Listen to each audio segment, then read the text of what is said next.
Hi YouTube friends.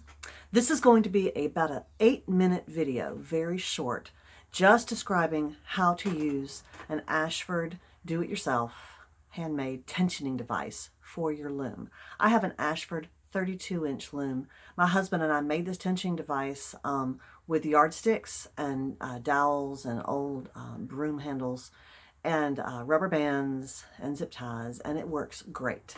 So I've done a longer video, which I'll put up there, but this will be a really short one. For those of you who already know how to weave, you don't need weaving instructions. You just want to know about the tensioning device. All right, let's look at it. So I'm straightening up my my warp threads before I go all the way with my tensioning device. I've got my brace on this side and my brace on this side so that I have a nice, even, and high bar to rest my dowels on. I've got my 2 dowels that go underneath first. Those are the ones that I want to get on there first so I can straighten these yarns. And then I'll lay another one here and then another one right up in the front. Now I have my 4 dowels in position. Here's the 2 that are light pine. Here's a darker one. And then there's a slightly smaller one here in the front, right behind the heddle. Now I put my rubber bands on those 4 dowels down there. I did not put the zip tie on them first, or second. Down here, I did it, I think, in the correct order. I laid these rubber bands on the dowels, but have not pulled them through. And I've made sure that they're up here close to the yardstick. And then I lifted them up and slid this zip tie on there. Now, I'm a cheapskate, and so after I have a zip tie that's just the perfect size for these 4 dowels, I can't stand to take it off and throw it away after my warping up is done. So I keep them. I have the other one too. It's slightly smaller than this one, so it's even tighter. And I could use just 2 new zip ties every time I warp up, and that might be the smartest thing, but I just hate to do that. So this does work, and now I'm going to pull these rubber bands through, and it'll be nice and tight. Okay, they're on. Now I have used both rubber bands, which are flat, and ponytail holders, which are round. And I'm going to use, this is simply soft acrylic, which is nice and slick on the rollers, and it's not going to get grabbed by these, especially these 2, which are not sanded as well. And so I think using flat rubber bands, which means that there's less space between these rollers, that works fine with this. The less space you have between the rollers, the more tension you have, okay? If you have the rollers all spread out, then you're not going to get as good a tension on your warp as it passes between these pairs of rollers. The thing about these rubber bands is that they're so thick, and when you get them on there, they leave a gap. Now that can be useful if you're doing cotton yarn and if you have dowels that tend to grab the fiber in the yarn, because the cotton can really be hard to pull through. Wool might even do the same. But with acrylic, I think it's nice to have these rollers as close together as possible, and so I'm using rubber bands. And then I took the other zip tie and I put it on the outside edge of these 4 rollers, and you know, I got it on there fine, no trouble. And really, it's just, the goal is to just keep the 4 rollers together, the 4 dowels together. Doesn't matter whether it's placed on the inside or the outside, I don't think. You're just trying to keep them from slipping up the tensioning arrangement, okay?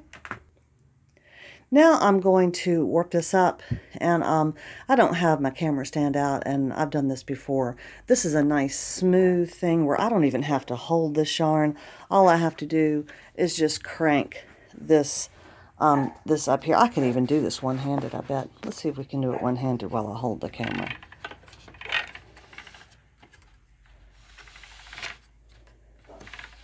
Wow.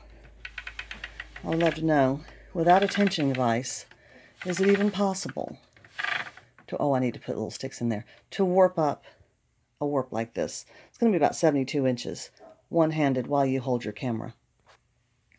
See, I just stuck a little cardboard stick in there, and I'm going to do another one here. I'm going to do that one-handed too. Sometimes these things break. I've had my loom for a number of years, and they break, and I retape them. Look how easy that is. I know some of you out there are still struggling with your warping up, and you have to have help to do it. And after you've warped it up, you start weaving and your tension is terrible, and you have some yarns that are loose and some yarns that are tight. That's what we mean by uneven tension. And you end up with floats because some of them are loose. This kind of tension device really alleviates all those problems. I mean, the tension, the heddle combs all of these yarns so that they're in the correct order, okay? And then they go through the tensioning device, and it gives the same tension to every single yarn. It's just, it's not too tight, it's not too loose. And so, yeah, I'm just doing this. Is it a lot of trouble to set up? Well, I don't know if I call it a lot of trouble. It's a little trouble to set up. But really not much. And after, I think I've done it probably about 5 times or so now, maybe a half dozen times. And smooth these out just a hair. And it gets faster every time I do it because you learn all the little tricks of the trade, as they say. And that's one reason I'm doing this video, is so that you can see, you can avoid some of the pitfalls that I fell into when I was first using my tensioning device. Now this is for an Ashford loom. And the reason I say that is because Ashfords have this side rail of the loom is curved, and it looks like, oh, this is where all the space is down here for your tensioning device. But actually, the amount of space here is much smaller than it is if you raise it up. And that's why my husband made this bar.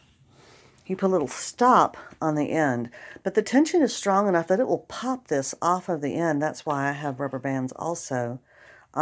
Holding this down, okay, holding everything tight, and yeah, just do this, roll that. I'm just about to get to, I'm about to the end. Wow, that was fast and easy. Okay, so there's the rolling up, and now I'm going to slay it through and tie it off and all that kind of thing, and maybe I'll get some pictures up for you when I finish up this scarf for Christmas. Now, just to be clear, I've now pulled that up as far as I want it to go. Now I will remove the entire tensioning device, and then I will slay through my heddle and do my tying up. Okay, so the tensioning device is really only on there just for the rolling up of your warp and nothing else.